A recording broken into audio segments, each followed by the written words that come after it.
Hanging out at Proswing up until 3 o'clock. Halftime show. Terry Ford, Tyler Head will be back in studio in a little bit. We've got Captain Dave, man of the controls. Dave, real quick, got a question. Yeah. I fancy you. I fancy you a golfer, Dave. I'm the world's greatest putt-putter. I play putt-putt. I can get it through the windmill, over the slide, and in the clown's mouth every time. Perfect. Yeah. I can see you out on a golf course.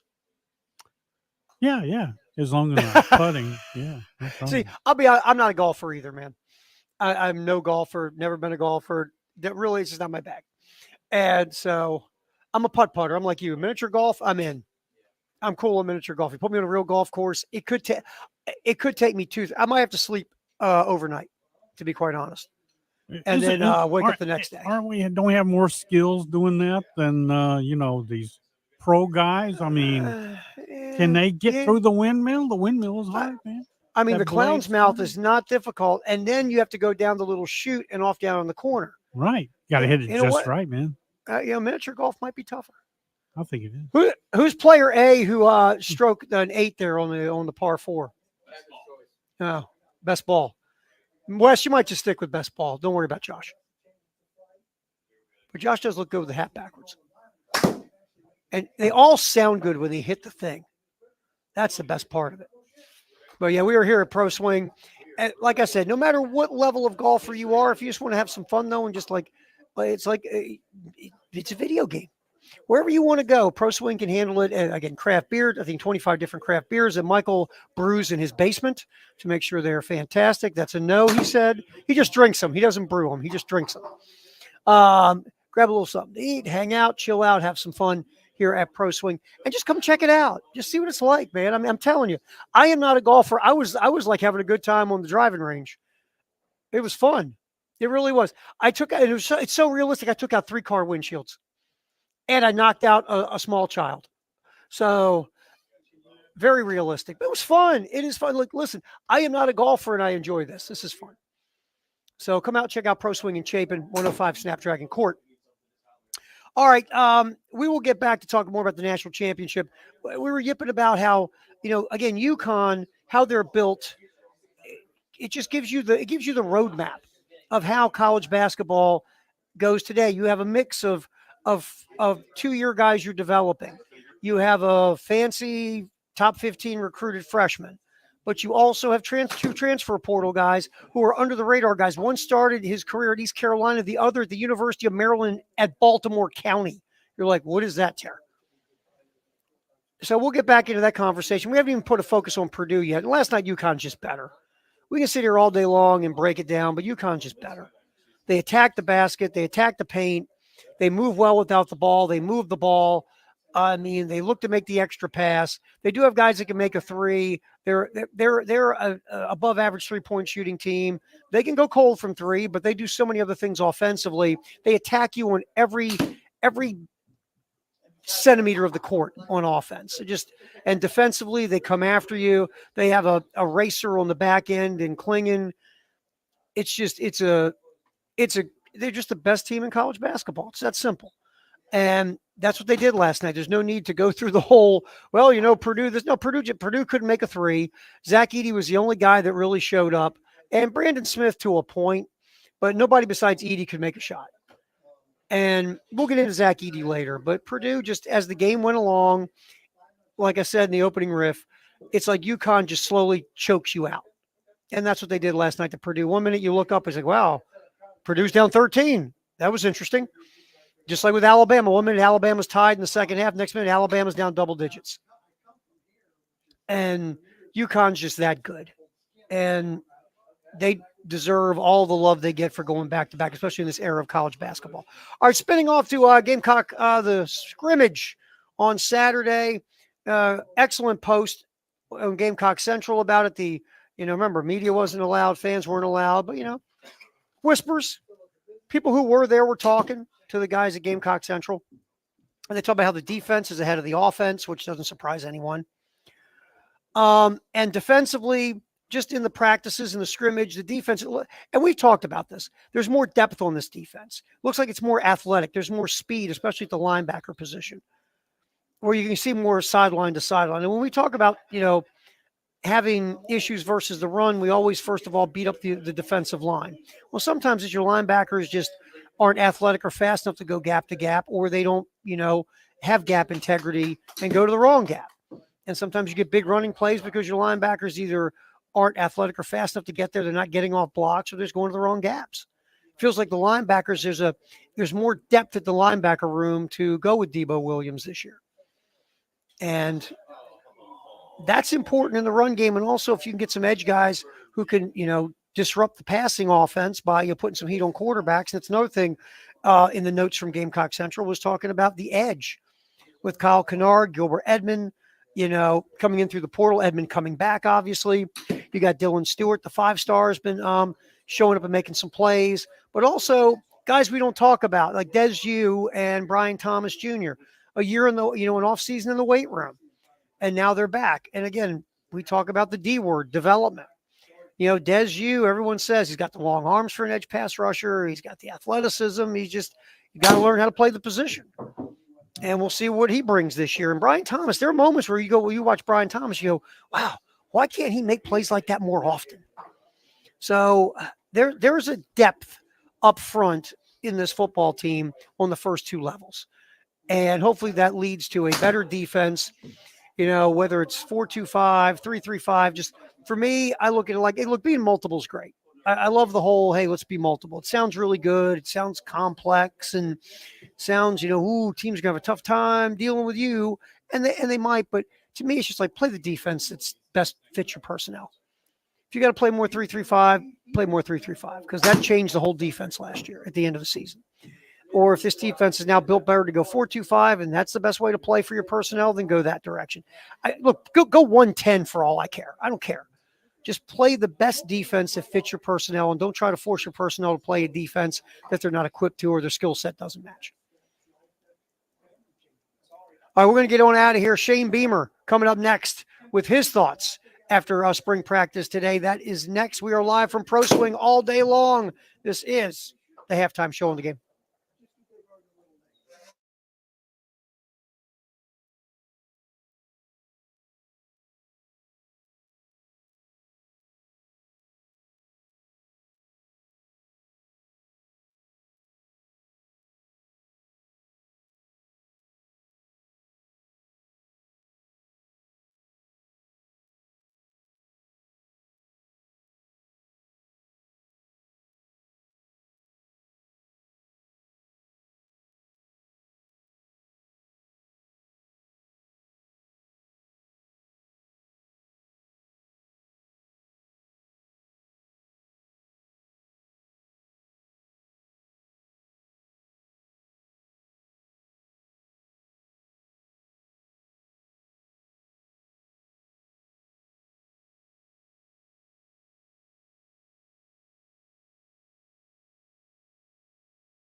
All right, Shane Beamer coming to the podium here shortly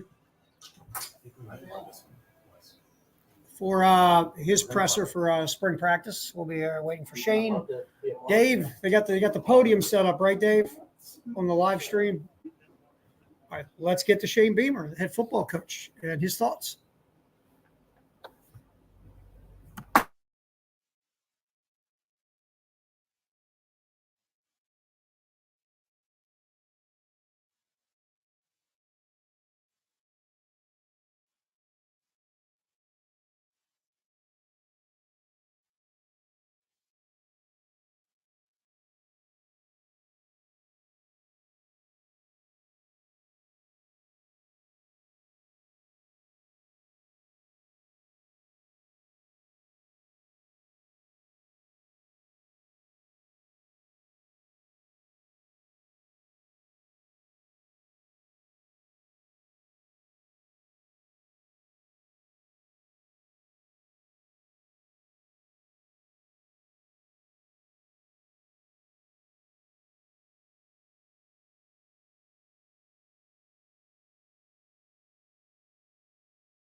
practice.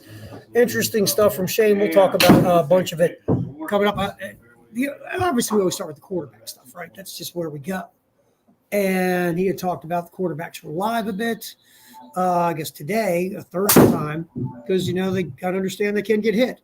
That's always a slippery slope. We talk about it here is, yes, the best way to get good at football is practice football, which means you get hit. It's part of football, collision sport.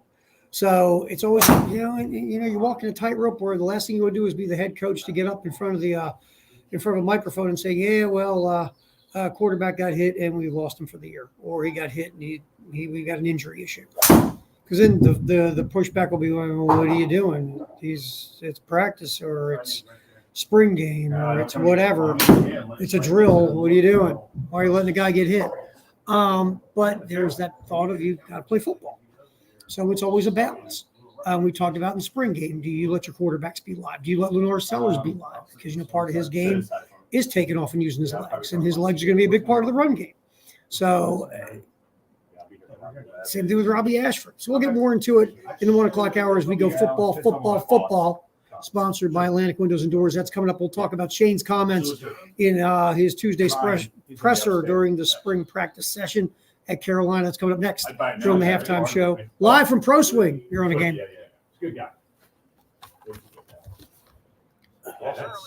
Well, I'll send this to the 5, correct? Yeah. I'm hitting that. Yeah, I'm hitting that to distance. Well, that's what I need. I need a 3/4 to go 1 year. So I'll see 200. That's going 220. I'll be your fairway.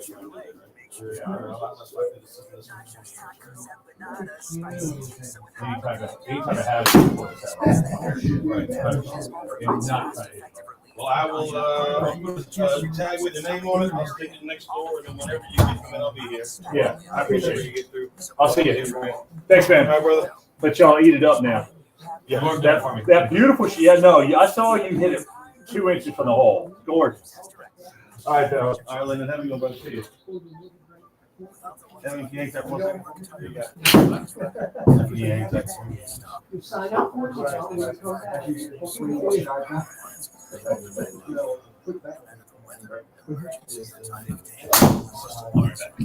It is not kind of shoving it back. Great industrial supplies. Real-time product availability and fast delivery. Call clickgranger.com or just stop by. Granger, go get it done. Nice. Celebrities can't get enough of Rihanna's bespoke skincare line. She has 100%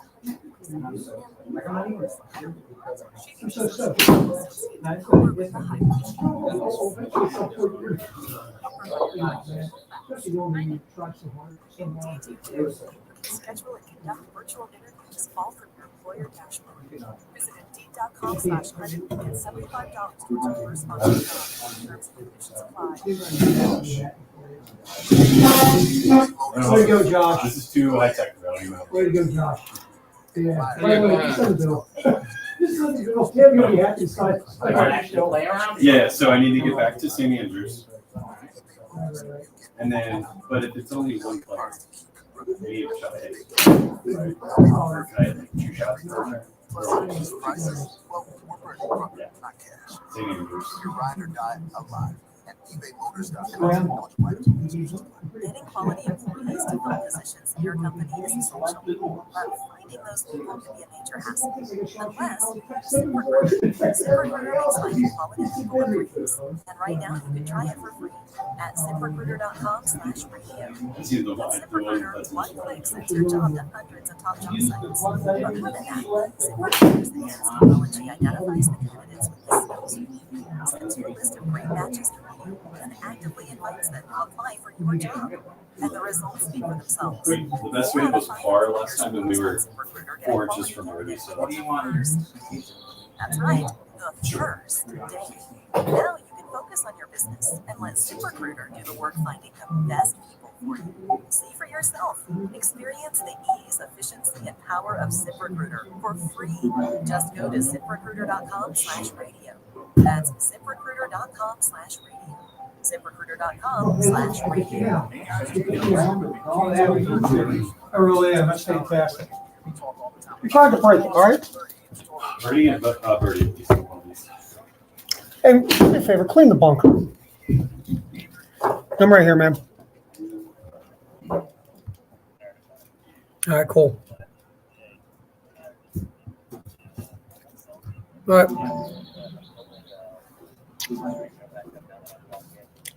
right. All right. How do I do that again?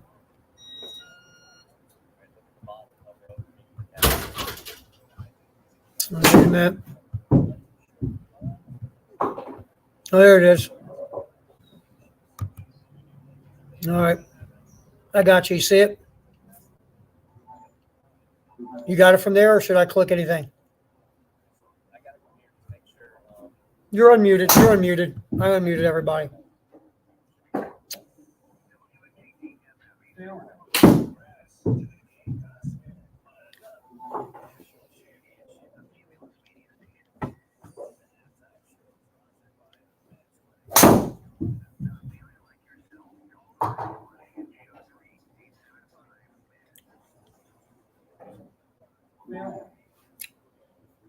Nice.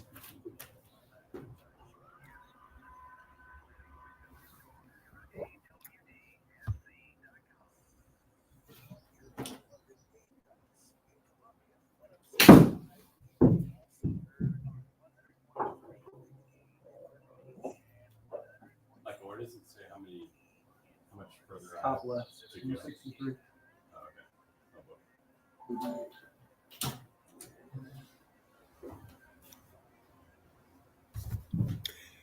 Halftime show. Terry Ford, Tyler Head is back in studio to make sure we don't go off the air as we hang at Proswing in Chapin. Again, this is fun, man. Yeah, I think what's fun. I mean, actually playing is fun. Again, I'm not a golfer, but doing this is fun in the golf simulator. Watching Josh just spray golf balls everywhere is kind of entertaining. He was getting better as I was leaving. Some of his shots were starting to fall the way that they needed to. I'll be honest with you. He actually is almost. He's also right now. He's staying off the cart path. He hasn't hit the clubhouse window yet. He's staying in the area where there is green. Yeah, give it time. Oh yeah. Well, okay. I shouldn't have said anything. Oh, you took out a duck. Oh my, PETA is going to be so mad at you. Wow. So I mean, like I said, whatever level golfer you are, this Proswing is perfect for you. You come out and you play. If you're deeply into golf, like Tyler, you saw all the cool stuff on the screen. It tells you a lot of different things about your swing and how you can improve. You can go deep dive into the analytics of your swing, analytics of putting, your short game, everything. Like this thing just came up on the screen about Josh. Maybe you should try tennis. Wow, that was weird. But I mean, it's just if you're really into golf, this can help your game and help your swing. If you're just recreational, it's great too. You can come out here. You can play right now. Josh is playing St. Andrews and he's not wearing a kilt, and so that's fun. If you're just someone who, like I said earlier, maybe you like playing golf as a video game, you can actually come out here and swing a club and play it like a video game. So whatever level of golfer you are, it's perfect here at Proswing in Chapin. 105 Snapdragon. They have leagues. I am 4 steps away from a list of 25 different craft beers. So, I mean, this is just a great hang. If you just want to have some fun, if you're deeply into golf, whichever way you go, here at Proswing, 105 Snapdragon Court in Chapin. All right, Tyler. So, as we discuss Shane Beamer and the presser that we just heard, I thought it was interesting. A couple different things. Obviously, we always focus on the quarterback because last time I checked, it's kind of important. Sure. And he's saying there's really no separation, and really, I mean, maybe there just isn't any separation at this point. Maybe it's too early to have separation, or maybe it's just you have in the back of your mind where you're going. You're just not ready to talk more about it. Whichever way it is, I'm not sitting here surprised or concerned that there's no separation yet in this whole quarterback situation. Well, I believe it from the standpoint of what he said, where it's not atypical for the defense to be marginally ahead of the offense when you start a spring practice. So the fact that, the quarterbacks aren't really able to separate themselves, I think speaks a little bit more to where the offense is at right now with, all these new faces and new places not really clicking to the degree that, you're going to have them once the fall rolls around. Yeah, and like Shane said, he walked out of some practices at Virginia Tech in the spring thinking, are we ever going to score a touchdown? Like ever? So that's a reality of where you're at right now, the defense being ahead of the offense, especially if you think about it. The offensive line has question marks. The wide receiver room has question marks. The running back room, because of injuries, has question marks. And you have a quarterback competition. So last time I checked, there's question marks everywhere. So are we surprised the defense is a little bit ahead of the offense at this point? No, we shouldn't be. Not at all. And I thought it was, we're talking about wide receivers. We heard about Mazio Bennett, the freshman, really popping in the scrimmage last Saturday. And again, last year, who was the king of August? Elijah Caldwell. Yes. How did he do during the regular season? He didn't. Exactly. So we just don't want to take too much from spring practices or even summer practices, but it's good to hear that the freshman Mazio Bennett is popping. And it's good to hear Jared Brown had a nice catch and run again, a yak machine at Coastal Carolina. Our buddy Gage Larvadane, look at me. Gage has been the consistent, I don't want to say playmaker, but consistently productive out of all the wide receivers. That's what we've heard so far and what we've seen from the practices. Yeah, it doesn't come as a surprise. Again, we know what we did at his prior school and his ability to be versatile in a lot of different ways on offense. I imagine they're probably moving him around a lot, especially in a scrimmage type of environment, kind of seeing where he might best fit or what kind of the options they do have, as far as who has ever thrown to him, whether that be Lenoris or Robbie. Yeah, so, the wide receiver, everything's a work in progress on offense. The hope is you have enough talent and enough depth that you're going to be able to, when this thing shakes out, you're going to roll 11 guys on the field that you're going to feel good that can, move the football and score points for you. And, Jackson Hughes transferring, we didn't really get into that a ton, but Jackson Hughes transferring again. Remember, got on the field last year. He was supposed to be a work in progress, coming in as a preferred walk-on, and he had to get on the field before he should have been last year. We had a lot of that. And now the numbers game has really pushed him back. I totally understand Jackson Hughes transferring to look for a place where maybe he can get more run. Yeah, I get it. And from a, bodies in the room standpoint, you don't love it because obviously you needed every single one of those bodies that you had last year because how decimated you were by injuries. But if this, unit can stay healthy, knock on wood, hopefully that's the case. Losing a guy like Jackson Hughes shouldn't ding you too much. No, in fact, because you still have a ton of bodies.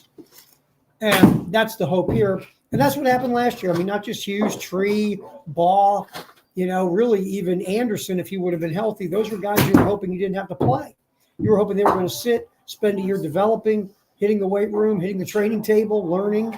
You didn't see this scenario where all of a sudden you had to put those guys on the field.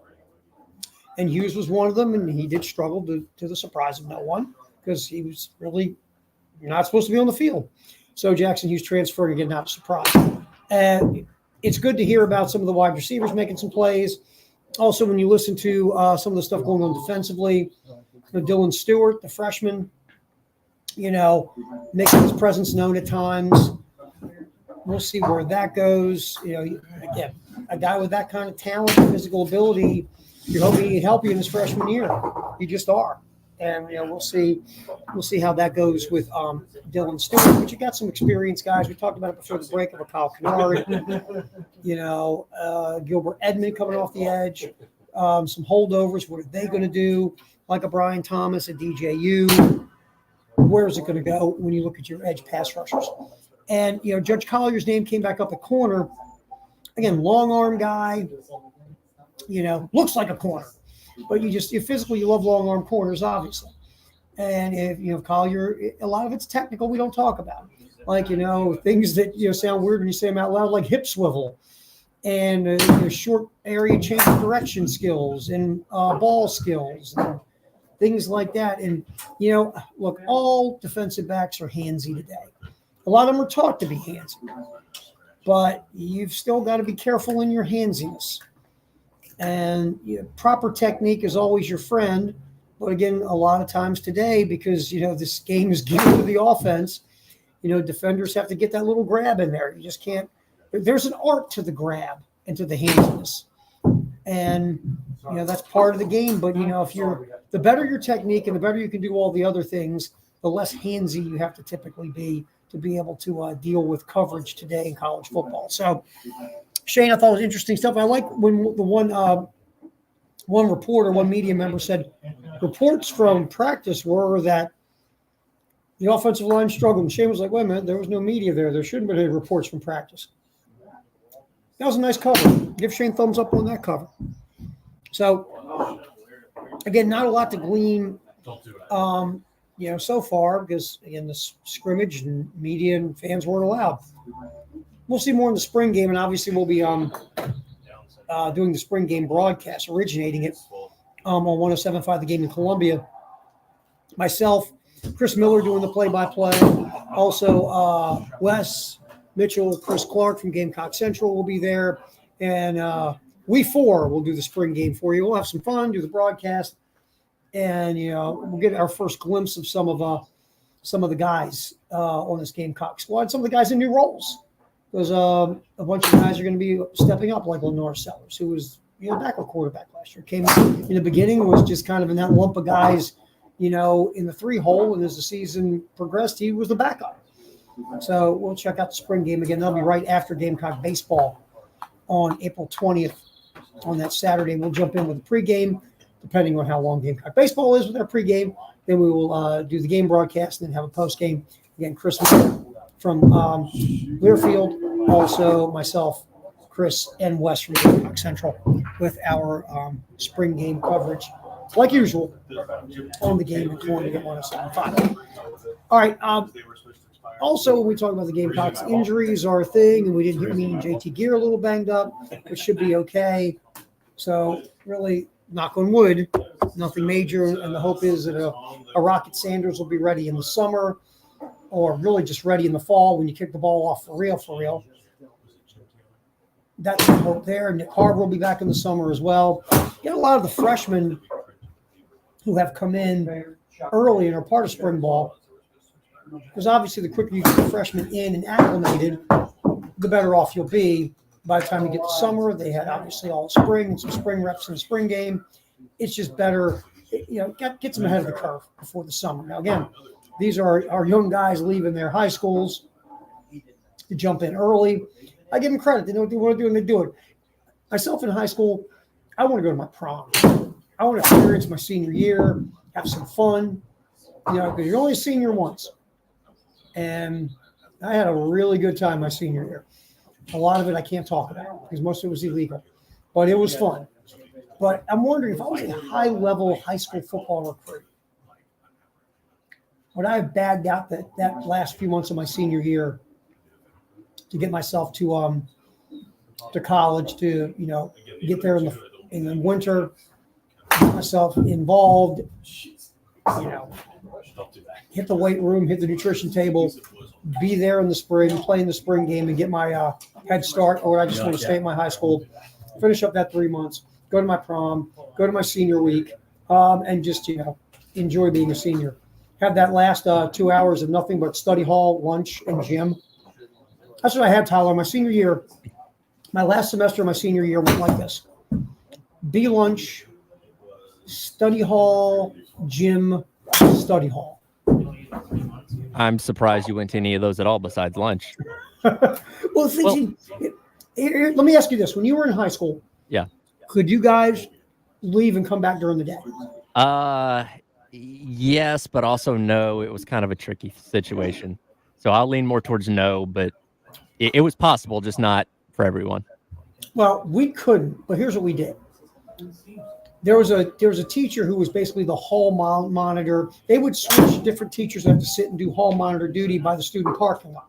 Okay. Because, again, seniors, juniors with a driver's license, we're all degenerates, and we get a chance to sneak out and get in our car and drive away, we would. Sure. Again, high school I went to in Baltimore. So we knew the teacher that was down there for 6th period and 7th period, which I had gym study hall. And, of course, Jimmy took 3 days and study hall was 2 days. Sure.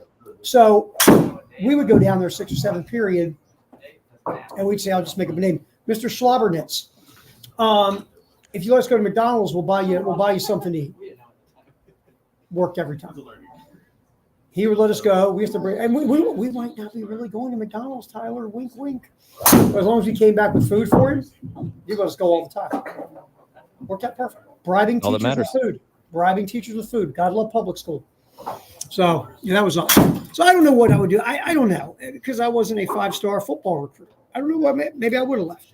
So that's some of the stuff from Shane Beamer.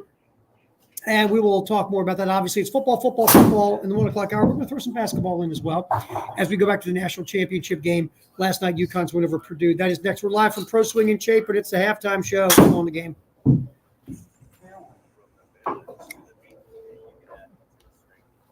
Oh, you're not?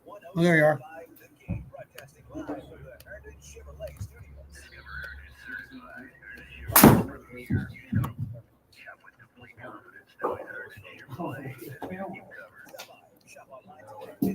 Are you muted? Okay.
the rest of the Hurley family. What an amazing run. It is a Yukon coronation. The Huskies make history. Back-to-back national champions.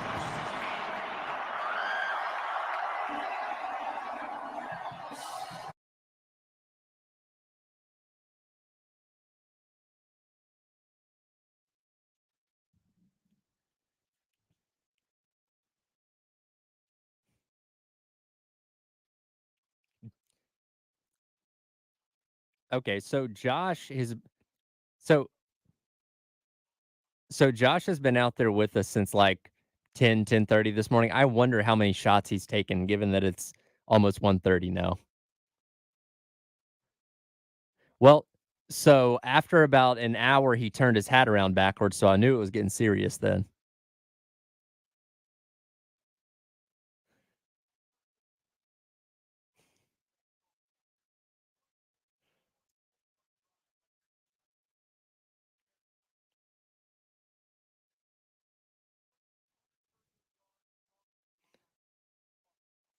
You know what? You were going the putt-putt route. I understood where you were playing the short game. I get it.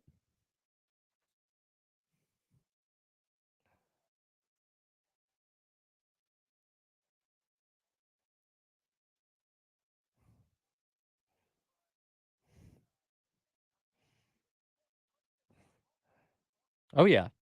It's a lot more thorough than we golf.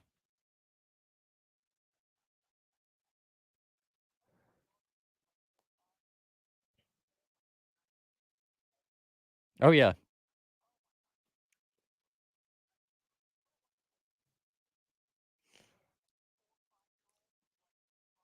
It's crazy.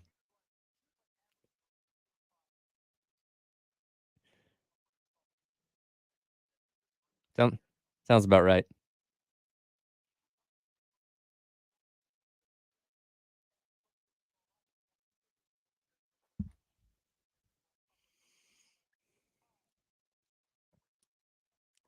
Can I tell you something? When I left, I think I drove on the bumpiest road I've ever been on in my life. Getting back to the interstate. Have you ever watched like motocross racing? They have something called the rhythm section where they go over those really small bumps very, very quickly in like the middle of the track. That's what it felt like on whatever this road was. As I was attempting to get back to the interstate, it was bump after bump after bump after bump after bump after bump. Like my teeth were rattling. It was so bad. So city of Chapin, get on that.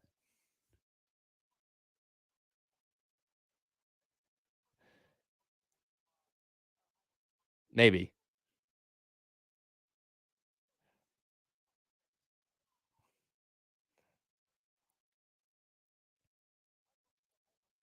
I think that's the record for the day.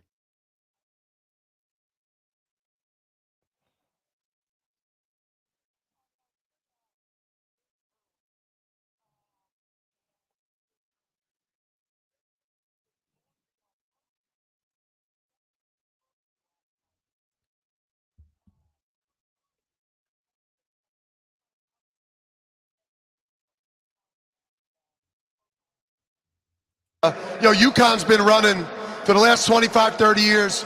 UConn's been running college basketball. And I see all the former champs over there. And we've been running college basketball the last 30 years. Let's go.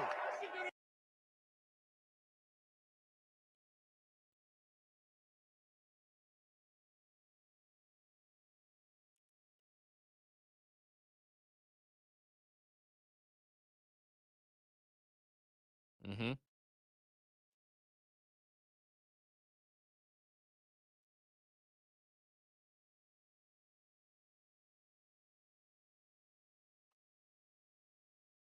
Sure, sure.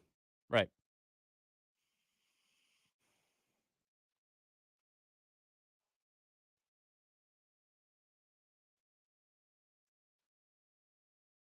Correct. That is correct.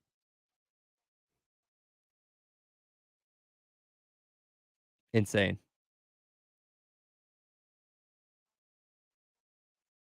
Mm-hmm.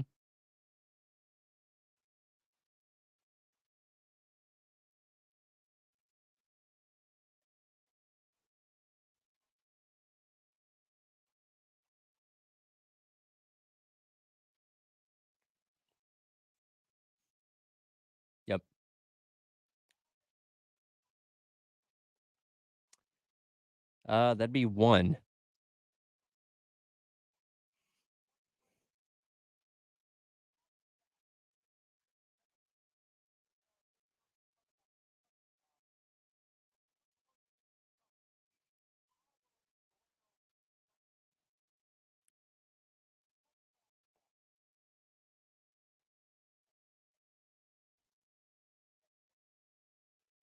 Just under, yeah.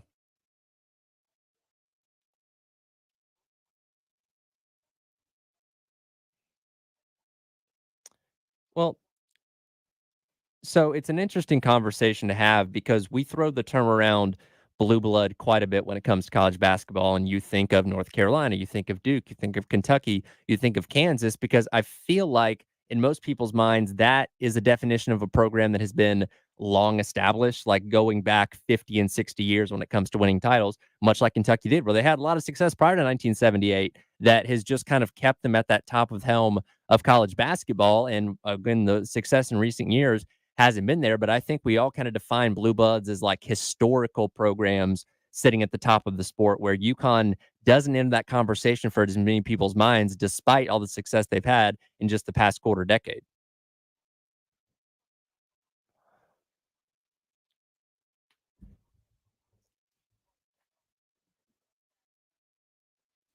Right,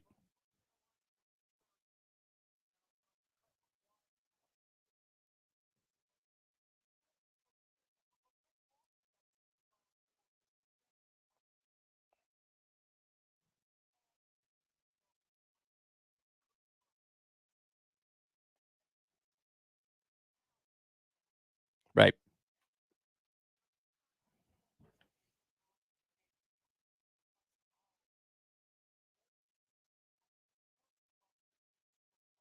right.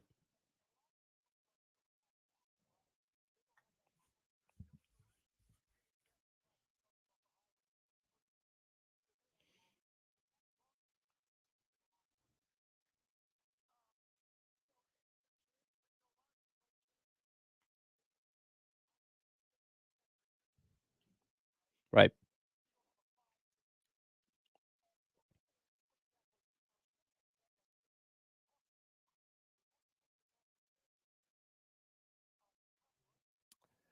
Well, and I feel like sports are very much a what have you done for me lately kind of business. And you're talking about the program that's now gone back to back with essentially two different teams winning the national championship. So if they're not a blue blood in your opinion, they should be at least entering the conversation.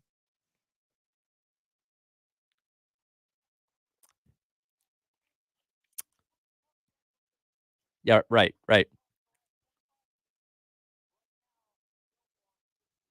Let me ask you this. Do you think because of the success of the women's program being even better in that same time frame, they almost kind of, when you think of UConn, you think of the women's program first, even though maybe you shouldn't, to where like I think that kind of skews people's opinions a little bit?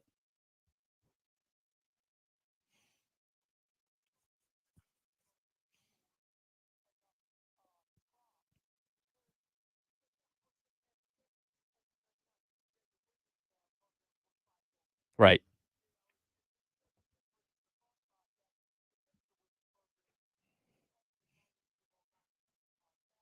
right,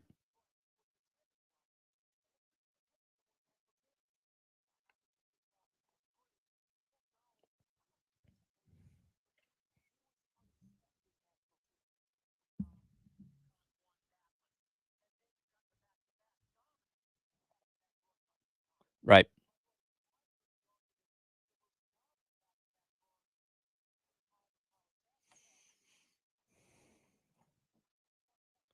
Yeah, and I mean they didn't play last night's game was the closest game they played in this entire tournament, beating Purdue by 15. Like they have decimated everybody in their path this year.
Does the sound of somebody hitting one of the balls like still startle you? Because I feel like despite being there for 3 hours, every time I looked away and was focused on something else, as soon as somebody hit one of those, I jumped again.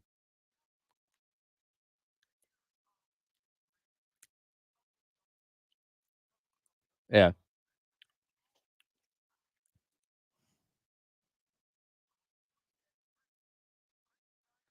Mm.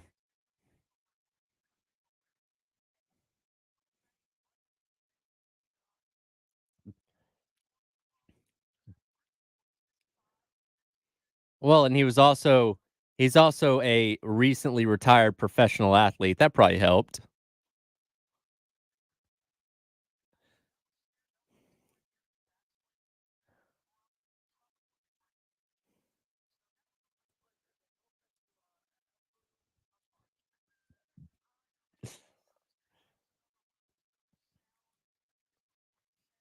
Oh yeah. Well, that's a guy that swung a bat at 100-mile-an-hour fastballs for a living. So I imagine his golf swing's pretty decent.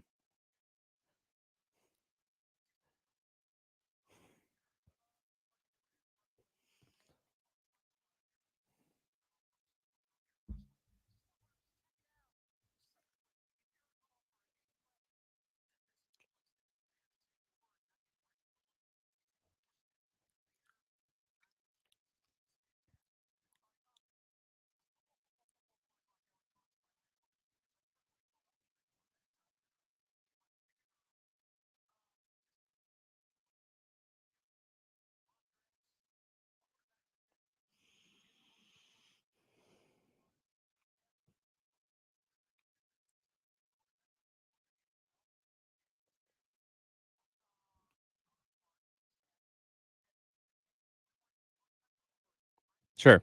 Sure.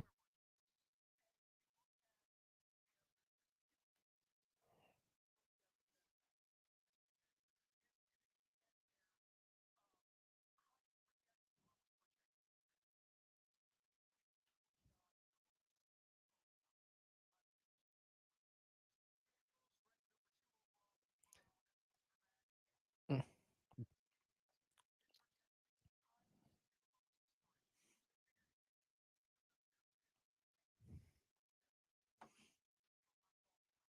Yep.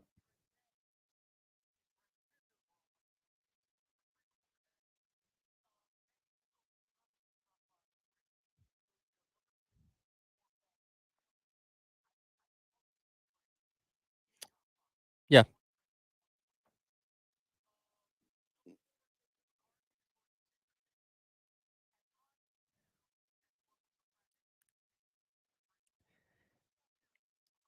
That is he's truly this guy's a secret weapon that didn't get unleashed in college type of guy that, is gaining steam the more people watch him in pro day settings. And Jim Harbaugh obviously goes to bat for him anytime that he's asked about him. So, I mean, that's not going to shock me. I don't know if I would pick him with a top 5 pick, but, somebody's going to pick him up high and we'll see what he ends up being at the next level.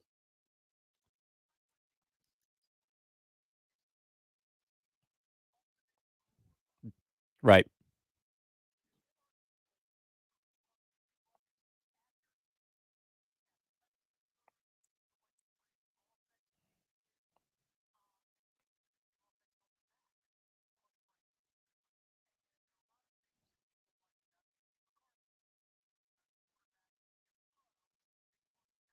Right.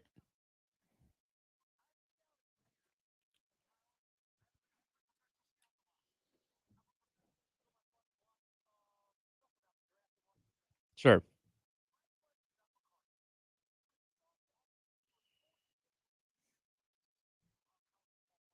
Yep.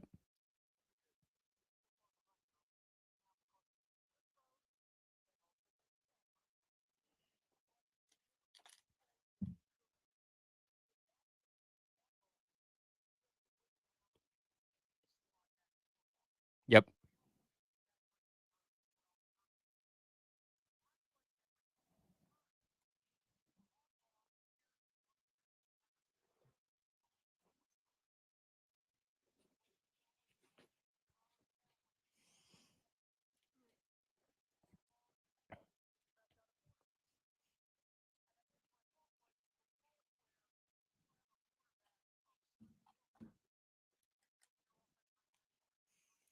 You would think. Yes.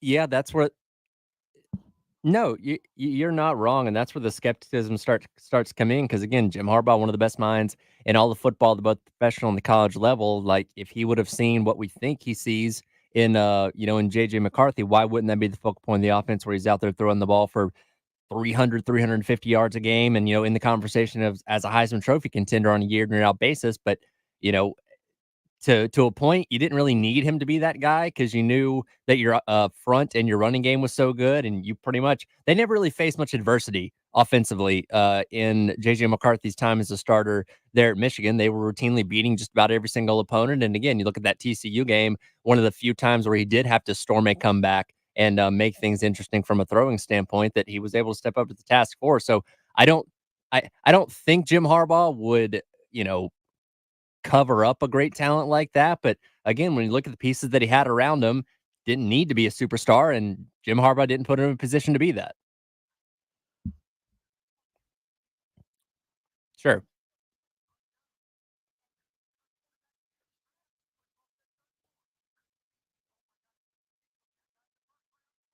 Yeah. It, uh, and I feel like there's going to be no in between. He's either going to be the best thing or the worst thing that you've ever seen.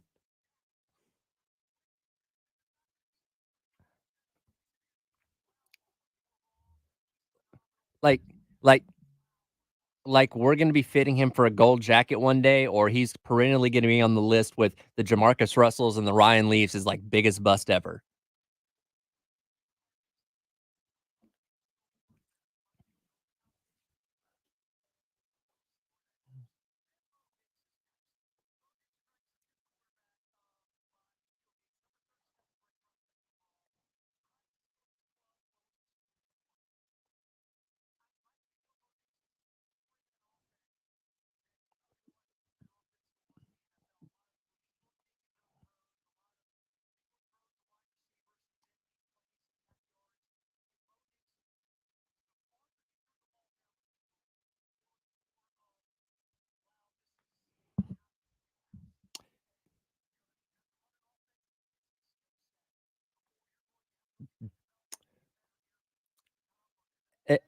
And I feel like that's where whoever ends up drafting him is going to be thinking because you look at his athleticism and say, okay, well, he may not be good throwing past X number of yards down the field, but we get him in our system because that's what every organization says. We get him in our system and we coach him up with our guys. We're going to get him to that point where he can be that guy to make all those NFL caliber throws.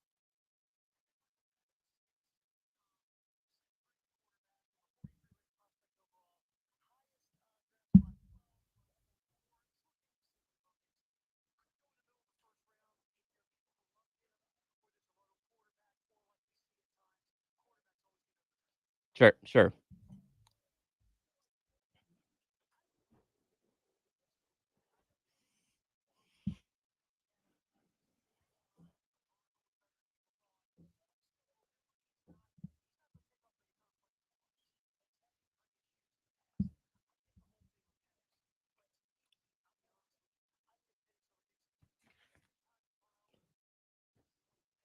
Absolutely.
Yep.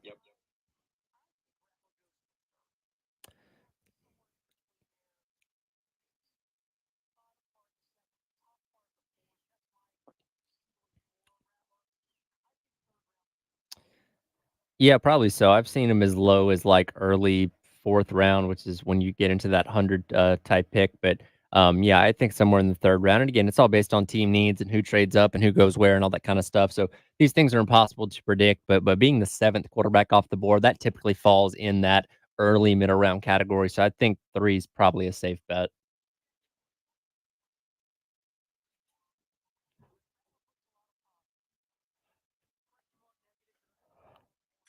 Yeah.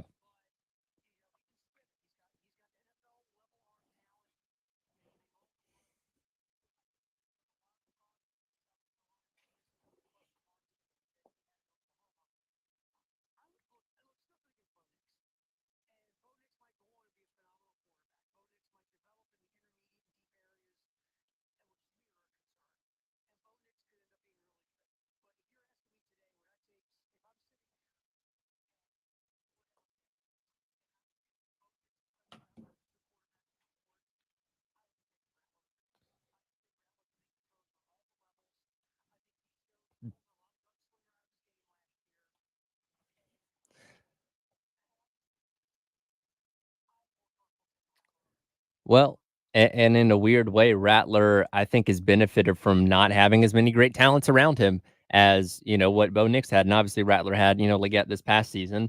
But for the most part, when we obviously know he was running for his life, I think that helps him in a lot of people's eyes, where Bo Nix, between his time at Auburn and his time at Oregon, was never really put in super adverse situations. Yes, those Auburn teams weren't great, but they still had good talent around him. And obviously a ton of it when he got to Oregon.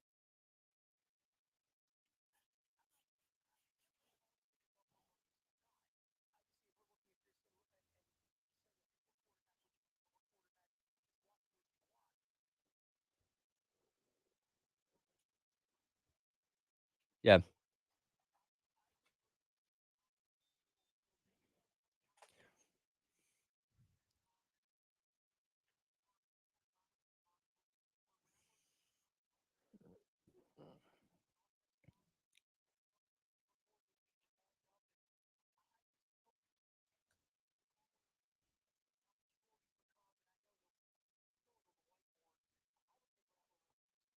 Right. Yeah, so gonna go out to Daryl. You were talking about Coach Cal earlier on in the show, saying the different or Coach Cal and then the UConn dynamic. The difference between Kentucky and UConn is the alumni wants championships, not a NBA, AAA farm club. That's where Calipari goes wrong on his with the fans up there in Lexington.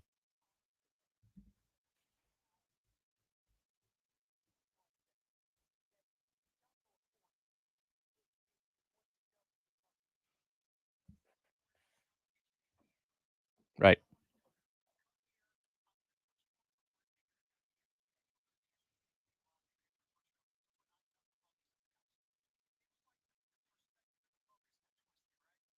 Right.